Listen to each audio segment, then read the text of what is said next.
बिस्मिल्लाहिर्रहमानिर्रहीम अस्सलाम वालेकुम जी प्यारे भाई के हाल जे ठीक ठाक हो खरीय जे।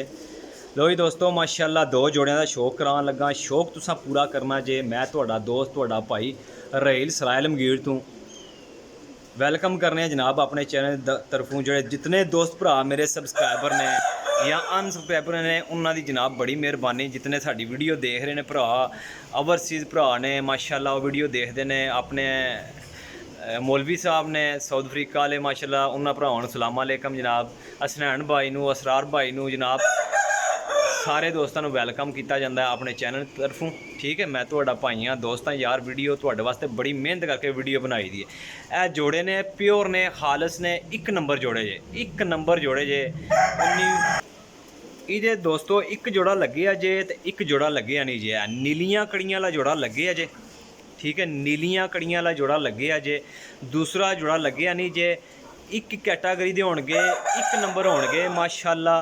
तो यंग ने अंडे बच्चे की गारंटी होएगी। जिस किसी दोस्त की समझ में आ जाएंगे वह भाई उम्मीद करना कि मेरे नाल राबता करनगे इंशाअल्लाह। चीज़ां चंगियां होणगियां छत ते पईयां होणगियां खूबसूरत भी लगणगियां और नाम ही बनाणगियां। तुहानूं पता है जितने दोस्त शौकीन भाई हो चीज़ां अगर अच्छियां होण ना तो दुनिया याद करदी है। अच्छियां चीज़ां महंगियां जरूर होंदियां ने लेकिन पायदार होंदियां ने। दाना पाना बेहतर होंदा है कि बंदा अच्छियां चीज़ां रख ले। ठीक है ए हुण तुहाडा भाई हां मैं तुहानूं तसल्ली दे रहा कि चीज़ तकरीर करने का मकसद ये है कि सारे दोस्तों को इस चीज़ का समझ लग जाए कि भाजी चीज़ां अच्छियां ने तो रहेल भाई सही कह रहा है। अलहमदुलिल्लाह मैं जी गल सही कहनी जे मैनूं पता होंदा जे अलहमदुलिल्लाह कबूतर किस कैटागरी का लैके तुहानूं पता हर तरह का कबूतर मैं सेल हर तरह का कबूतर लियाउना वा अलहमदुलिल्लाह देना वा। तो दोस्तों जोड़ा एक लग्या नहीं है। हड्डी जोड़ पर कुंदे दे अगर कोई मसला आए तो मैं दोस्तों गारंटी देना कि किसी भी 19-20 का फर्क नहीं होएगा। बाकी मैं शो कराना जोड़े जोड़े का फड़ के तुसां रहना मेरे नाल है। ठीक है मुकम्मल अख पर कुंदे का शो करना। लो जी जनाब शौक करो हाँ जोड़े का।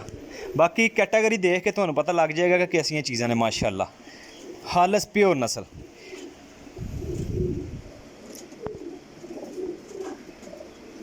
माशाअल्लाह जी शौक करो जी। वो मादी सी जे ए नर जे।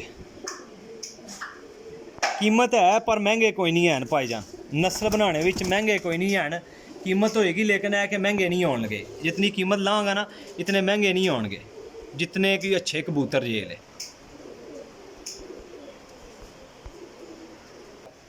लो जी जनाब दूसरा कबूतर देख लो जोड़ा देख लो। ए मादी जे नीट अखां दे साफ नीट अखां दे भरा कह रहे सी कि जनाब बोस्की अखां दे कबूतर लो हाँ जनाब यरकानी बोस्की अखां दे कबूतर जे। ए देखो जी फोटो बनाया जी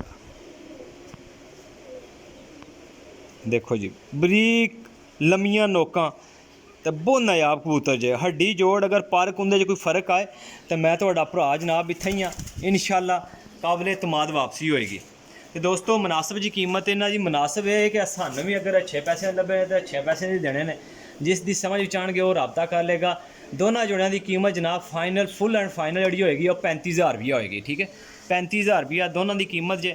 दोस्तों अगर समझ भी आउणगे तो मेरे भरा मेरे नाल राबता करनगे। उम्मीद करना कि कबूतर पसंद भी आउणगे और अच्छे भी हैं रिजल्टड भी हैं। और मादी पिछले जोड़े ने ना अंडे लवाए सी ए भी मादी अंडिया तो पास है नर बुत तो पास है अलहमदुलिल्लाह यंग जोड़े ने। तो अपने भाई नूं दिओ इजाज़त अल्लाह हाफिज़।